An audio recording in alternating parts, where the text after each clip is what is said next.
खींचते हुए अपनी बाहों को नीचे करिए और सांस को बाहर छोड़ते हुए सीधे हो जाइए। सांस लेना दुनिया में सबसे प्राकृतिक चीज है, लेकिन बहुत से लोग गलत तरीके से सांस लेते हैं। ये लोग सांस लेने की तकनीक का अभ्यास कर रहे हैं। क्लाउडिया काल्टेनबाख और हाइकी हार्डर ब्रीदिंग थेरेपिस्ट हैं। वे लोगों को बेहतर तरीके से सांस लेना सिखाती हैं। रोजमर्रा की जिंदगी में हमें बहुत तनाव मिलते हैं। मांसपेशियों में तनाव होता है, खासकर हमारा पेट जहाँ पर हमारा डायफ्राम होता है। कंधों पर तनाव आता है अगर आप कंप्यूटर पर काम करते हैं। इन सारे तनावों की वजह से हम ठीक से सांस नहीं ले पाते। इस कसरत का मकसद है कि हमारे शरीर की हर कोशिका तक जरूरी ऑक्सीजन पहुँचे। ठीक से सांस लेने की तकनीक हमारे शरीर की हर क्रिया को प्रभावित करती है। कई चीजें बदलती हैं। आपको पता चलेगा कि आपका शरीर और आपकी सांस बहुत बेहतर हो गए हैं। तो जब आप काम पर होते हैं और महसूस करते हैं कि ठीक से सांस नहीं ले पा रहे हैं, तो फिर आप उसे ठीक करने के बारे में सोचेंगे। इससे बहुत फर्क पड़ता है। कई अध्ययन बताते हैं कि सांस लेने के अभ्यास से आप बहुत कुछ हासिल कर सकते हैं। इससे ब्लड प्रेशर घटता है, दर्द और चिंता में कमी आती है, तनाव से होने वाली बीमारियां दूर रहती हैं। गहरी सांस लेने से शरीर तनाव से आराम की तरफ जाता है। इससे पैरासिम्पैथेटिक तंत्रिका तंत्र काम करने लगता है। फिर इससे नर्व सिग्नल सक्रिय हो जाते हैं।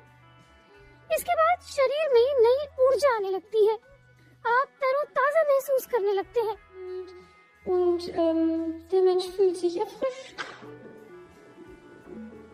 पूरा शरीर रिलैक्स होता है। मारियोन ग्रामित्स्की ने खुद इसे महसूस किया है।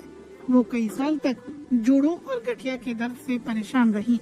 दवाओं का भी असर नहीं हुआ। मैं जो दवाइयाँ ले रही थी, उनका भी साइड इफेक्ट होने लगा। दवाइयों से फायदा भी नहीं हो रहा था, तो मुझे कोई और विकल्प चाहिए था। Ja, du versuchst dir vom Kreuzbein her dich nochmal gut aufzurichten mit dem Ausatmen. Breathing therapy 3 स्तरों पर काम करती है: शारीरिक, मानसिक और भावनात्मक।